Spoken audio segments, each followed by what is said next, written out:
A doctor's desire to save all the lives that he can has fatal consequences for those around him. I discuss this and more on today's episode.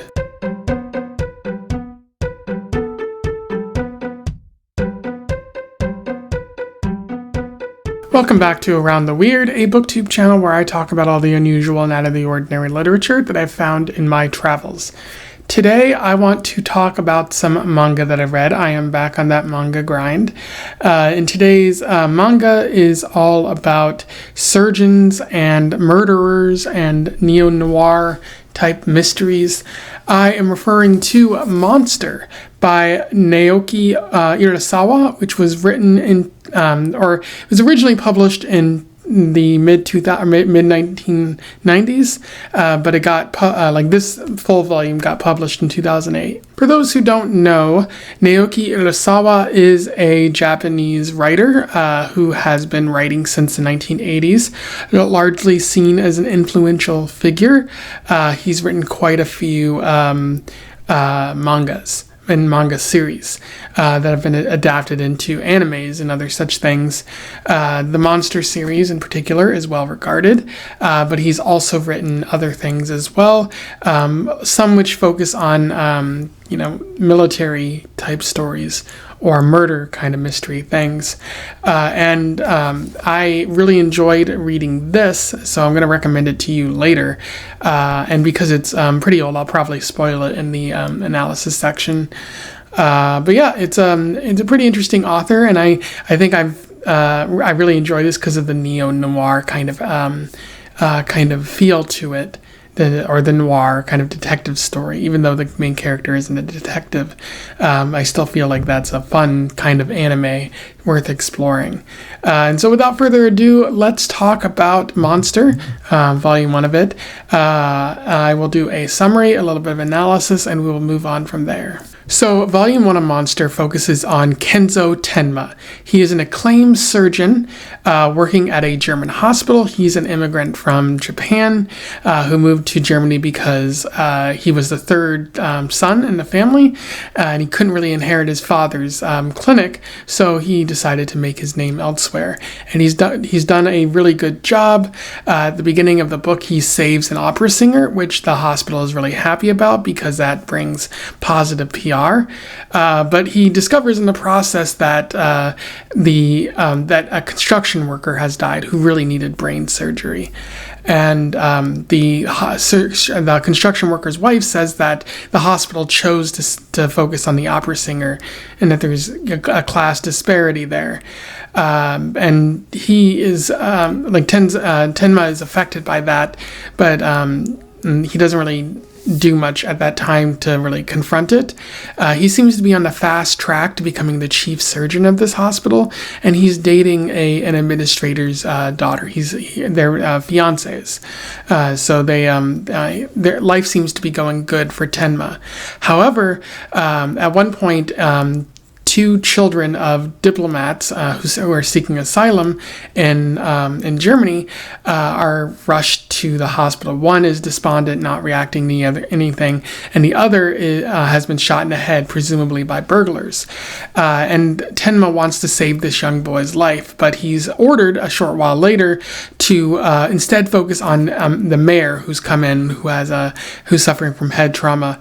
Tenma defies this order and works on the child because they came in first, manages to save the child's life, but the mayor dies. And as a result of this, he's given a demotion. He's not straight up fired, he's just told he's never going to advance, and the doctors won't give him a recommendation for any other hospital, so he's kind of stuck there. And his fiance even leaves him because he's no longer on that fast track. So he's having a bad time, and he kind of wishes death upon those doctors, those people who are stifling his career, but he doesn't do anything to initiate that. However, the doctors begin dying, and the two children go missing in the process, and Tenma can't seem to find them. But in all this hubbub, Tenma is promoted to chief of surgery, and things seem to be going well for him, even though a short while earlier they were not. And 9 years pass at this point. It's about 1995 or something like that, and there's a new series of murders that are going on. Childless couples seem to be getting murdered, and there's an inspector who's still investigating the case of the dead doctors, and he kind of suspects Tenma because great things happen to him afterwards, but there's no evidence to kind of suggest that. Lunge is currently seeking a man named Adolf Junkers in an effort to investigate what's going on even further. And Junkers suffers from some brain injury, and Tenma is asked to save him in order to figure out what Junkers knows. When Tenma is able to help him, like, Junkers says he doesn't really want to talk about what happened, and he's worried about getting sent to jail. And a short while later, Junkers disappears, and when Tenma follows him, he arrives at a construction site where he learns that the boy whose life he saved all those years ago, Johan, basically ordered Junkers to help him do a bunch of killings. And at that point, Johan kills Junkers, and he's revealed to be the serial killer that is on the loose. He ends up sparing Tenma's life because he asked him, they developed a sort of friendship, and he saved Johan's life all those years ago. And he also reveals that he heard Tenma saying that he wanted to kill those doctors, and so Johan, as a child, killed those doctors. We also see the sister, Johan's sister, who was raised in a foster care system all those years ago. She has a new life. Her name is Nina. It seems like Johan kind of ran away from this foster care system, and she doesn't really realize or know that she had a brother, and her adopted family kind of hide that fact from her. But she begins to see Johan throughout her life now because he's stalking her, and she doesn't really know who she is. She just thinks he's an exciting, kind of strange man. Kenzo, meanwhile, begins doing more searches for Johan because the police don't really believe that Johan is on the loose. Eventually, Tenma tracks down a journalist who is able to help him, the journalist stays with Nina's foster family while Kenzo tracks her down to a castle that she was sort of spending the day at. And Tenma's worried that Johan is going to try to kidnap her, but he discovers too late that Johan is actually going after the foster parents. And when he gets back to the foster parents' place, he learns that Johan has killed not only the journalist, which deeply upsets Tenma, but also the foster parents. Almost immediately, the police knock on the door, and they want to take Tenma and Nina downtown for questioning, but Tenma realizes these are suspicious police. Why did the phone line was cut? So who called the police? And also, he's starting to realize that maybe Johan is setting him up to take the blame for all the crimes that he did. Tenma and Nina manage to escape from the police by jumping off off a ravine into some water, and the police are searching for Tenma at this point. And Nina reveals that she tried to kill her brother all those years ago because she saw that he was killing and doing some crimes, and in fact Johan had killed the Lieberts, and the reason that he had that head injury was because Nina had tried to kill him and failed. And Tenma goes off to see the police, and when he comes back, he learns that Nina has run away and might even have been kidnapped in the process. Kenzo is wanted by the police. He heads to the hospital to basically quit at that point, give his resignation.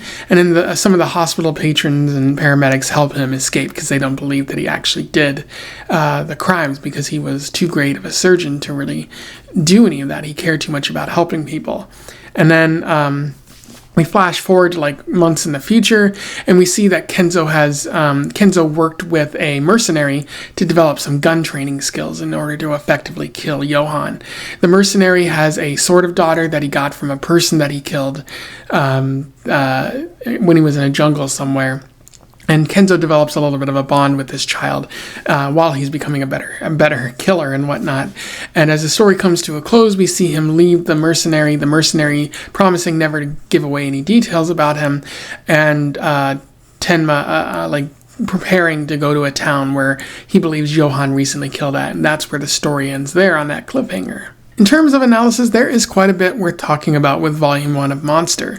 One of the main themes is that of the duty to protect, which is kind of integral to this story, basically kicking off all the events of the story and being so ingrained in the characters because many of them are hospital people, doctors, surgeons who have an order not to do any harm or whatnot. So Kenzo seeks to help everyone who comes before him. It doesn't matter how old they are, like what their status is. If he can save them and provide them comfort, he wants to do that. He wants to do his job the best he can, to use his skills and talents in a way that maybe other people don't use. And so he prides himself on being able to save lives. There's a very short quote that I would like to read to you from this. "All human lives are of equal value. Our job as doctors is to save those lives." And that's a pretty simple quote. It gets at the underlying sort of crutch or like element, the underlying element of who Kenzo is, what he believes, and how that's going to affect the rest of the story. Because if he truly believes that all lives are important, then when Johann begins killing, that's really going to affect his mindset. That in fact is what happens in this story. He does receive some opposition from the hospital administrators in this fact, because the hospital administrators believe that people who donate to the hospital, people who are more likely to generate positive PR, are more important and therefore more worthy of being saved through surgery or other means. And Kenzo doesn't believe that, because if you exclude one person, you're not doing your job effectively. And ultimately, his duty affects his career because he's demoted. He ultimately gets a promotion because of what Johann does. But this sense of duty, this sense of right and wrong, negatively affects Kenzo. And we see that in the story with him just shouting in the dark. Like him like, I wish these people were dead. They've ruined my life here. So really strong emotions that I like that Urasawa is able to get at. But again, like Johann's actions call into question this duty.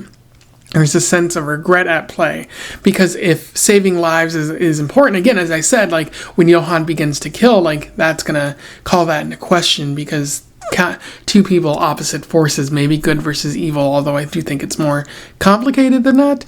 But also, Tenma, Kenzo Kenzo saved Johann's life. So if he saved his life only for Johann to go on to murder so many others, was it worth saving his life? That's the big struggle that Kenzo is dealing with in this story. And an even bigger struggle, because now he feels it's his responsibility, as we see at the end, to kill Johann, to sort of finish what he might have started all those years ago. Because Nina might not be able to do it, but Kenzo feels that he has a need, a draw, a responsibility to end his life, to end Johann's life. Now, that doesn't necessarily mean that Kenzo is no longer who he was, because as we see when he's training with the mercenary, he befriends the child that the mercenary is raising, offering that child comfort that they didn't have before. So even when Kenzo has sort of become this revenge-seeking, maybe monster of sorts, that's the name of the story, although I think Johann is more meant to be the monster. But although like Kenzo is still becoming something like that, he is he's still capable of love. He still remembers what his duty is, and that is to protect, to provide care when possible. Urasawa also seems to be touching upon evil in this story.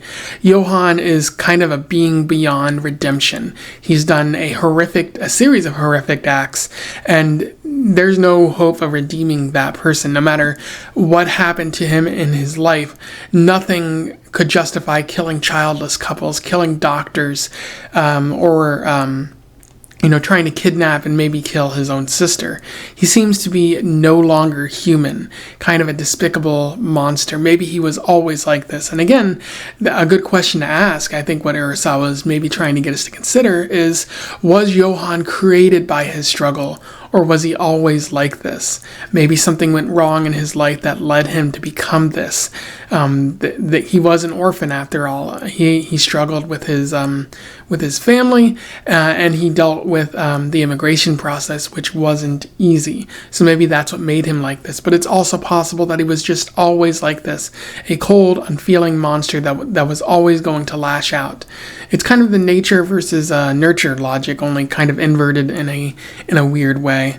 And I don't think Urasawa directly answers that here. He provides some hints, but I think I'm going to have to read future volumes to really get a deeper insight into who Johan was and how he arrived at this point. What's also interesting is the way that Urasawa sort of depicts Johan's killing, because Johan kills the doctors who upset Kenzo. And in that way, Kenzo might be such a pure being or something like that, that he can't act out his own rage. Kenzo has to act out his rage for him by doing the killings. Now, that doesn't mean that it's Kenzo's fault, but these two seem to be connected in that way, and that's probably why Johan didn't kill Kenzo, because not only did Kenzo save his life, but he provided him an avenue, an outlet that maybe no one else has.